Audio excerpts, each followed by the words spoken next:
Hi friends, అందరూ ఎలా ఉన్నారు? నేను బాగున్నా, మీరు కూడా బాగుండాలని మనస్ఫూర్తిగా కోరుకుంటున్నాను. మొన్న నైట్ అయితే నేను బూందీ చేయడానికి అన్నీ సిద్ధం చేశాను. 1 కేజీన్నర శనగపిండి తీసుకున్నా, ఒక అరకిలో వరిపిండి అయితే తీసుకున్నాను. దాన్ని జల్లిస్తుంది. హాయ్ అండి. కేజీన్నర శనగపిండికి అరకిలో వరిపిండి అయితే తీసుకున్నాం అని అయితే చెప్తుంది.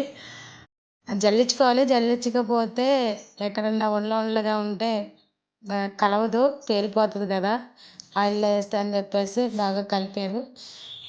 జల్లించి కలుపుకున్న కొంచెం సాల్ట్ అయితే వేసుకొని, ఆ తర్వాత మా అమ్మ మూకుడైతే పొయ్యి మీద పెట్టింది. ఆయిల్ పోస్తుంది.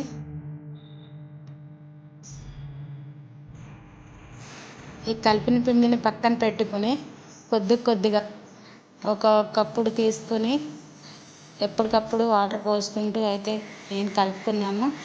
ఎందుకంటే ముందే కలుపుకుంటే ఉండలు చుట్టేస్తుంది, మంచిగా గట్టిగా అయిపోతుంది, బాగోదేమో అని చెప్పేసి నేనైతే కొద్దిగానే కలుపుకుంటాను ఎప్పుడు. అలాగే కలిపాను వాటర్ పోసుకుంటూ.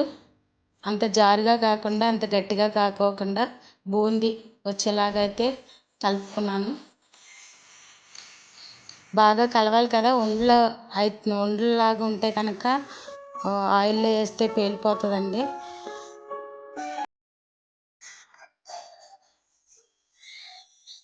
తర్వాత ఆయిల్ హీట్ వచ్చిందేమో చూసాను.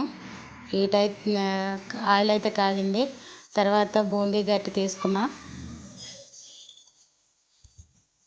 దాంతో గ్లాస్తో తీసి పోసుకున్నాను, కానీ నాకు అలా అలవాట్లేదు. చేతితో అలా చేయటమే నాకు అలవాటు. మా అమ్మ వాళ్ళు చేస్తుంటే చేసేదాన్ని, ఇంకా నేనే చేయటం నేర్చుకున్నాను. ఆయిల్ అయితే బాగా కాగాలి.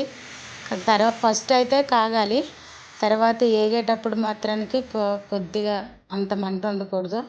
అవి అయితే అలా ఫ్రై అవనివి. కొంచెం కారం బూందీ కదా, కొంచెం ఫ్రై అవుతేనే బాగుంటుంది. మెత్తగా ఉంటే బాగోదండి. అందుకనే కొంచెం ఫ్రై అవనివి. ఆవిడ ఈసారి మాత్రానికి నాకు చాలా హెల్ప్ చేసింది పాపం. నైట్ నెక్స్ట్ తెల్లారి తాలింపు పెడుతున్నాను. నా వేరుశనగ పప్పు కలుపుకుంటాను కదా బూందీలో, కొట్టుకాడి నుంచి తెచ్చింది అయితే నేను డైరెక్ట్గా వేయలేదు. కొంచెం ఆయిల్లో ఫ్రై చేశాకే వేసాను. ఎందుకంటే అది కొంచెం తుప్పుకొంపు వస్తుందేమోనని చెప్పేసి కొంచెం ఫ్రై చేశాను. తర్వాత కరివేపాకు ఫ్రై చేసా. తర్వాత వెల్లుల్లిపాయలు కచ్చాపిచ్చా అయితే రోట్లో వేసుకుని తొక్కుకున్నాను.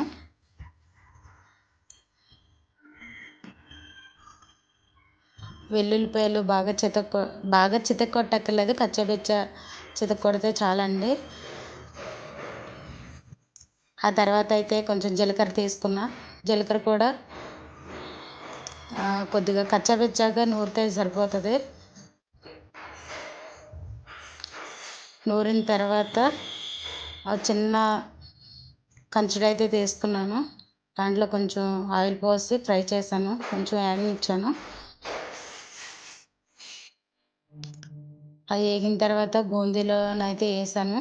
ఇంకో విషయం, వేరుశనగ గింజలు కూడా వేసాను, కానీ అది వీడియో తీయలేదు. వేరుశనగ పప్పు కూడా వేసుకోవాలండి. వేసిన తర్వాత ఇంకా బిస్కెట్లు అవి వేసుకోవచ్చు, నేనైతే వేయలేదు. ఆ తర్వాత సాల్ట్ అయితే వేసాను టేస్ట్కి సరిపోను. తర్వాత కారం అయితే వేసాను.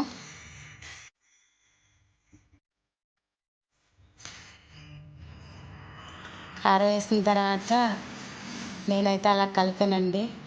అలా కలిపితే మొత్తం కలుస్తాయని చెప్పేసి మా అమ్మమ్మ వాళ్ళు చేస్తుంటే చూసేదాన్ని. అలా కలిపాను, బాగానే మిక్స్ అయినాయి. ఇంతేనండి. ఎలా చేశానో కామెంట్ చేయండి. ఇది నేను చేసిన బూందీ.